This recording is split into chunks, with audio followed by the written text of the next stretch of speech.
Vale, todo el mundo habla de coches eléctricos y está genial, pero la verdadera revolución, el gran reto para descarbonizar el transporte, está en otro sitio. Pensemos en cómo vamos a mover los gigantes que transportan prácticamente todo lo que compramos, los aviones, los barcos de mercancías y los camiones de gran tonelaje. Pues esa es la gran pregunta, ¿no? Ponerle una batería a un avión o a un portacontenedores es hoy por hoy inviable. Son demasiado pesadas y no tienen suficiente autonomía. Entonces, ¿cuál es la alternativa? Bueno, la respuesta suena a pura ciencia ficción. Se trata de crear combustible, literalmente, a partir del sol, del viento y del aire. A ver, esta es la hoja de ruta que vamos a seguir. Primero, vamos a entender por qué estos sectores son tan complicados de electrificar. Después nos meteremos en la cocina del hidrógeno verde. Luego veremos cómo se fabrica ese combustible de la nada. Analizaremos las opciones para aviones, barcos y camiones. Y terminaremos con la pregunta del millón, o más bien del billón de dólares.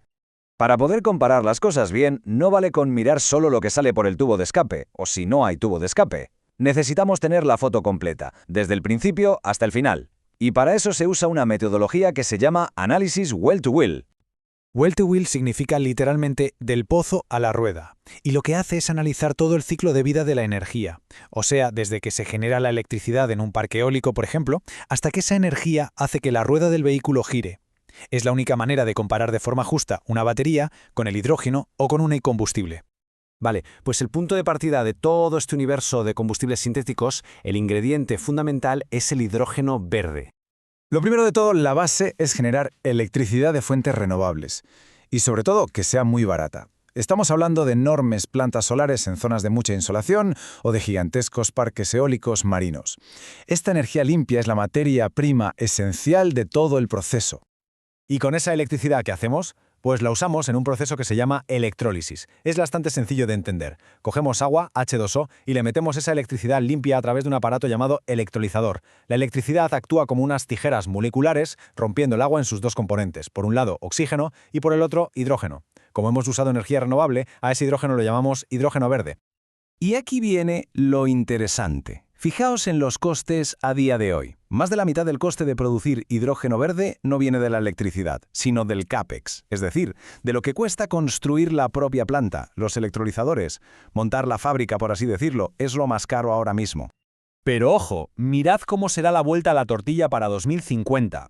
Se espera que el coste de las renovables siga cayendo en picado y que la fabricación de electrolizadores se haga en masa, abaratando los costes. Y entonces la ecuación se invierte por completo. La electricidad pasará a ser el coste principal, más del 80% del total. O sea que la clave de todo, el mensaje con el que hay que quedarse, es que el futuro del hidrógeno verde va de la mano del futuro de la electricidad renovable barata. Muy bien, ya tenemos nuestro hidrógeno verde.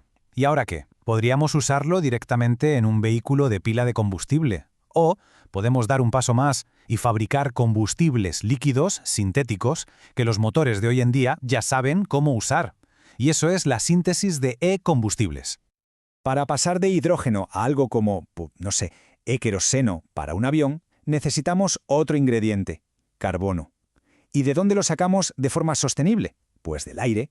Se trata de capturar el dióxido de carbono, el CO2, que ya está en la atmósfera. En el fondo, es una especie de reciclaje a nivel molecular. Cogemos el CO2 del aire y lo usamos para crear un combustible nuevo.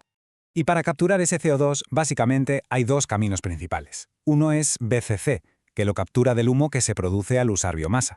El otro es DAC, o captura directa del aire, que utiliza unos ventiladores enormes para filtrar el aire y quedarse solo con el CO2. A día de hoy, BCC es más barato, pero DAC, aunque consume mucha energía, tiene un potencial de crecimiento a largo plazo mucho mayor.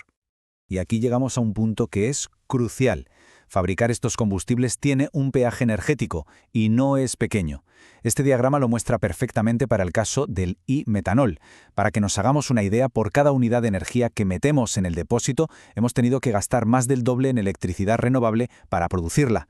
Se pierde energía en la electrólisis y se vuelve a perder en la síntesis. Es el precio a pagar por tener un combustible líquido, denso y fácil de transportar. Vale, tenemos todo este menú de nuevos combustibles. Ahora la pregunta es, ¿cuál usamos para qué?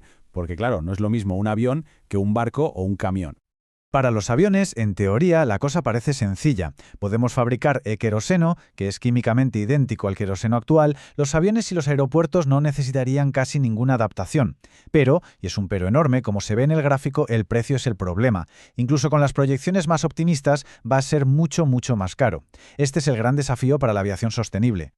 En el transporte marítimo la cosa se complica un poco más. Hay varias opciones sobre la mesa. Se podría usar e-diesel, que funcionaría en los barcos de hoy, pero es carísimo. Otra opción es el e-metanol, más asequible pero que requiere modificar los motores. Y luego están las opciones más rompedoras, como el amoníaco o el hidrógeno líquido, que necesitan barcos y motores completamente nuevos. Es un puzzle logístico y económico muy complejo. Y bueno, ¿qué pasa con los coches y el transporte ligero por carretera? Pues aquí la película cambia por completo. A medida que pasa el tiempo, como vemos en esta línea temporal, el coste total de tener un coche eléctrico de batería se vuelve imbatible. La eficiencia de enchufar el coche directamente a la red es simplemente muchísimo mayor que todo el proceso de crear hidrógeno o un e-combustible, para luego quemarlo en un motor. Para el transporte ligero, las baterías son la opción ganadora, sin duda. Bueno, después de todo este recorrido, ¿con qué nos quedamos? ¿Cuál es la conclusión de todo esto? A ver, vamos a resumir las ideas clave. Primero, que el hidrógeno verde es el pilar de todo esto y que su futuro depende de que la energía renovable sea tirada de precio. Segundo, los e-combustibles son una solución increíble porque funcionan en los motores que ya tenemos, pero el peaje es que son caros y se pierde mucha energía por el camino. Tercero, para coches y furgonetas, lo más eficiente es la batería. Y por último, para los aviones y los barcos, los e-combustibles parecen la solución más viable, aunque nos enfrentemos a un reto económico y de escala brutal. Al final, la conclusión es que el camino técnico para conseguir un transporte limpio ya lo tenemos más o menos claro. La ciencia y la ingeniería nos muestran que es posible. Así que la gran pregunta ya no es cómo hacerlo, sino con qué rapidez estamos dispuestos a movernos y, por supuesto, qué coste, como sociedad, estamos dispuestos a asumir para que este futuro se haga realidad.